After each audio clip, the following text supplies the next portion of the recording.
Yes, Emily, this was a spending review doused in doubt, wrapped in uncertainty. So everything you're about to hear has a massive fat asterisk next to it because we just can't be sure what's going to happen even in the short term. But we do know one thing. We as a country are going to be borrowing a lot of money. Firstly, because the economy has shrunk by 11% this year. That's the biggest for 3 centuries. Take that in. 3 centuries since Queen Anne was on the throne. This is a slightly different measure here, looking at the fall in GDP from the end of last year across countries. It puts us among the worst economic performers, as you can see, worse than France, worse than Italy, worse than Canada, Germany, the United States, Japan. The OBR attributes this partly to our speed in locking down and the length of time we were locked down for. Now, all of that has a cost, which you can see in this graph here. This looks a bit more complicated, but effectively just shows where the OBR thinks our economy will go in the years to come. Anything below this line, this 100 here, the economy is going to be smaller than when COVID hit. Anything above that line, it's bigger. This is their projection here, this yellow line. They think that our economy won't get back to where it was pre-COVID before 2023. Worst case scenario, that's this dashed blue line here. It could be all the way till 2026. And on top of all that, we are spending astronomical amounts on COVID. This graph shows all the extra spending that's been totted up on COVID this year. Each bar of the graph is basically each time the Chancellor or a Minister or Prime Minister has made a big COVID spending announcement, and it has grown, as you can see, and it has grown, and it has grown. Government has spent 22 billion on track and trace alone. That's in there somewhere, or to put it another way, over half of the whole defence budget. The total for COVID spending now stands at £291 billion, or about 4,300 for every single one of us. That's the reason why the deficit is going to be at about 400 billion this year. So on the face of it, you might well say that surely austerity lies ahead, and that was certainly the impression the Chancellor was giving, and we'll get on to the short-term specifics of that in a moment. But actually, if the Chancellor wanted to borrow even more, then he probably could. Take a look at this graph here. This is the 10-year gilt yield for UK government debt. Basically, it's the cost for the UK government to borrow money on the international money markets. And as you can see, and finance its deficit, and it has never been lower. It's now at 0.2%. So once you take inflation into account, the government can basically borrow for less than nothing. In fact, despite borrowing so much more, a combination of falling interest rates and the Bank of England quantitative easing programme, printing money effectively, means that the cost for the government of servicing the debt, the OBR said today, is actually going to be lower than they thought it would be in March, despite all that extra borrowing. Now, interest rates could rise in the future, but in the short term, there is absolutely no problem whatsoever in terms of the government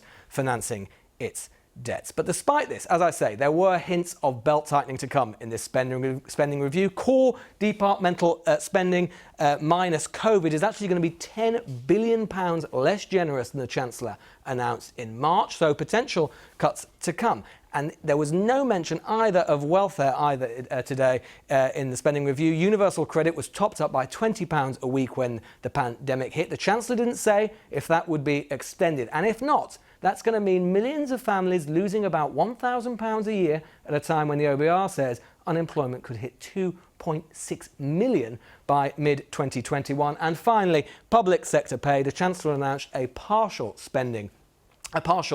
public pay freeze, excluding some NHS workers and low-paid staff. So the point is that although the government is spending a lot of money, much of it is going to be eaten up by COVID, so it isn't necessarily going to feel like it in the wider economy. And any give from the Chancellor will mean that we will be further in the red unless the economy recovers more quickly than we assume. It felt today as if the contours of the Parliament were finally honing into view, and it will be dominated once more by questions of finance, debt and deficit, and a debate about actually how important, given the global macroeconomic context, any of those questions really are. Thanks, Lewis. So those are the numbers the Chancellor's grappling with. Today he told us the choices he'd started to make with them. Public sector workers outside of the NHS will see their pay frozen, a cut in real terms pay, and that cut in the foreign aid budget has caused stark divisions within the Conservative Party already, has today seen one minister resign. Nick Watt has the latest on the political ramifications of today's announcement. And Nick, perhaps we should start with that 1922 committee of backbench Conservative MPs all kicking kicking off there? Yes, I'm told there was some tense moments at that meeting that was addressed virtually by Boris Johnson and Rishi Sunak. And Conservative MPs who have concerns about COVID restrictions picked on that forecast by the Chancellor of an 11.3% contraction in the economy this year. And the reason why they did that was this report here by the Office for Budget Responsibility. That is their central assessment of what could happen this year. And that makes assumptions on what happens with COVID. So it assumes that there is high to medium restrictions. It then assumes that vaccines will not be widely available until mid-2021. And so Mark Harper, the former Conservative government chief whip, who's now head of this coronavirus recovery group, he then said this suggests that these restrictions are going to go far, far longer than you are suggesting, Prime Minister. Boris Johnson told the meeting that you shouldn't sort of read too much into that, but the government will tomorrow outline which parts of England will go into these new 3 tiers. And Boris Johnson said to that meeting, folks, I'm afraid the tiering tomorrow will be tough. And some Conservative MPs were guided that nowhere in England will go into the more benign tier 1. Interesting. So 2 and 3, and those announcements on the geography will come tomorrow. Today, response to the spending review. What's that been like? Well, real anger from the One Nation Conservative wing of the party at that cut in the international aid budget. But for the Chancellor's overall approach, which is we need to continue providing state support, but we do need to signal that eventually we will have to deal with the debt. There was overall support for that. I spoke to one grandee who said to me they thought it was a rather skillful statement by the Chancellor, but I spoke to one ally of Boris Johnson who's on the right of the party, and this person said to me, we won a general election by criticising Jeremy Corbyn for his magic money tree. It turns out that we found a magic money forest. So I've been looking at the political calculations behind today's spending review. Afternoon, everybody. How you doing? How you doing? How you doing? Fantastic. Newfound friends. We want to unite and level up the country. A commitment made. A reward in the ballot box.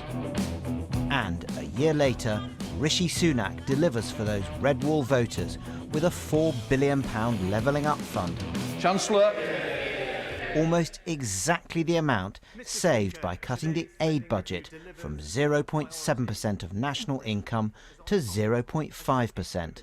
A big step which broke a manifesto pledge. During a domestic fiscal emergency, when we need to prioritise our limited resources on jobs and public services, sticking rigidly to spending 0.7% of our national income on overseas aid is difficult to justify to the British people, especially when we're seeing the highest peacetime levels of borrowing on record. A gently worded but unmistakable jettisoning of a landmark Tory pledge by the ever-polished Chancellor, who showed he has a tough political edge.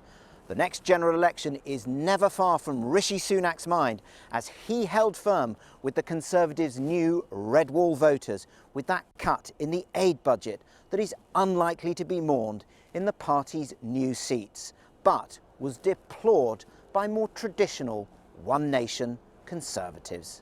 Well, it's a year since our manifesto was launched, and I think today we heard in the spending review the scale of the economic challenge, and the Chancellor is having to deal with very difficult circumstances, and I think in that circumstance he managed to stick to our manifesto very, very well. But there was one pledge that he broke, and that was our pledge to the world's poorest, and obviously I feel personally ashamed, having seen the good that aid does in the world, that should be the first manifesto pledge the government chooses to break.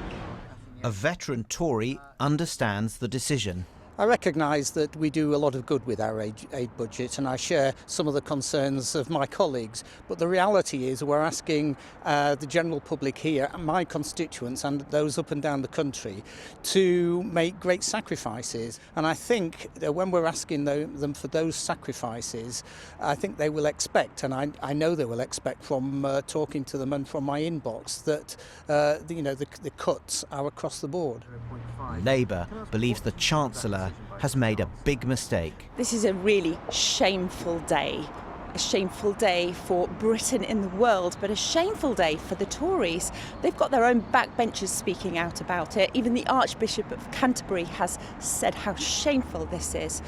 But look, what they have done at a time of this pandemic has shown how interconnected we are as a world, the vulnerabilities that we all face, the interconnected nature of that. To cut the aid budget at that time is deeply damaging and deeply shameful.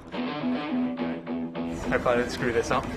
A rare moment of doubt from a supremely confident politician, but no personal doubts about the political decisions made today.